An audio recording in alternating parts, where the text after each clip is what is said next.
This year for Christmas, we decided to do something a little bit fun and collaborative together as a family. Rachel and I and a couple of the boys wrote a story, and we are going to share that story with you right now. Carl and the Grumpy Christmas Tree by the Tolson family. Once upon a time, there was a boy named Carl who was feeling grumpy and grinchy. He and his family were on a family outing, which is definitely not what he wanted to be doing with his Saturday.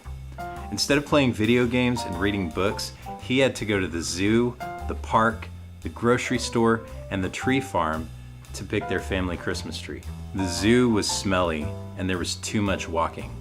At the park, another kid took the swing he was looking at. The grocery store was always boring because he usually had to wait out in the car with his mom and his baby sister Lola, and they liked listening to Christmas music. Finally, they arrived at the tree farm and made their way to the tent where they hoped to find the perfect tree.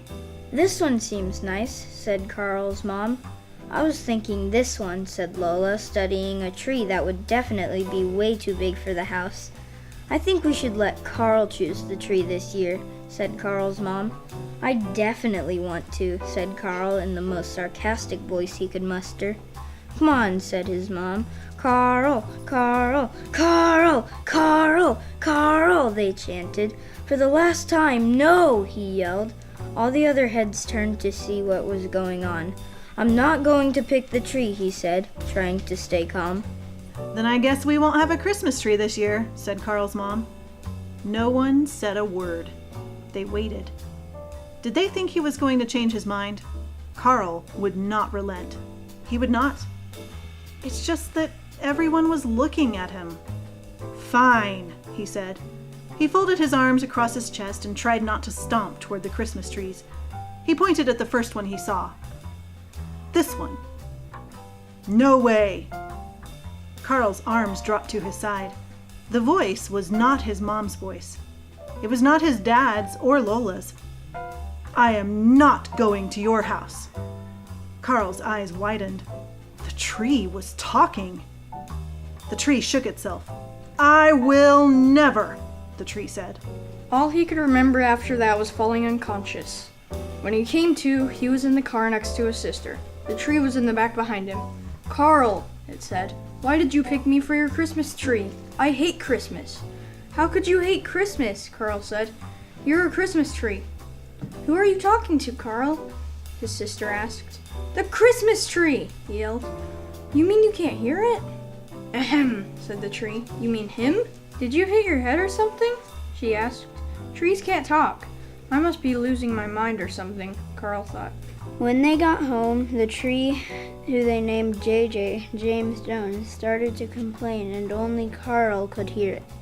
So he went to his room and started playing Fortnite. Just when he was about to win a victory royale, his mom turned off the TV. "Mom," he yelled, "I was just about to win a victory royale. Wah!" "You'll have plenty of time to play video games later," said his mom. "It's time for us to decorate the tree." After Carl's dad propped up the tree, they took out the ornaments and started to decorate it. Or him. The tree complained the whole time. "Those lights are too bright. The tinsel tickles. You're putting too many ornaments in that spot. The star is crooked." Carl sat on the sofa, plugging his ears. On top of everything else, the tree's constant complaining was really getting under Carl's skin. Just then, Lola turned on some Christmas music, and the tree began to throw a temper tantrum. "That's enough," yelled Carl. "It's Christmas. You're supposed to be in a good mood. You're supposed to be happy. You're supposed to have a good attitude and enjoy yourself. And instead, you're just complaining about everything and making everyone around you miserable." Carl's family stared at him. The tree was quiet. Silence hung in the room. Then Carl's mom walked up to him, placed her hands on his shoulders, and softly said, "Sweetie, it's okay to feel grumpy. Everyone does from time to time. It's okay not to enjoy yourself or feel happy. Some days are like that. You're allowed to have bad days. Just remember that even when you do, you have a family who loves you and who looks forward to seeing your glowing, smiling face on the good days. Carl wiped away some wetness that collected in one of his eyes. He looked up at his mom and made a half smile. Carl's mom pretended to shield her eyes as though Carl was suddenly glowing. "Now who's up for decorating Christmas cookies?" said Carl's dad. "Carl, you can take your time." As the rest of the family went into the kitchen, Carl stood in front of the Christmas tree. "What are you looking at?" the Christmas tree said. "The grumpiest, grinchiest, most beautiful Christmas tree I've ever seen." "Humph," said the Christmas tree.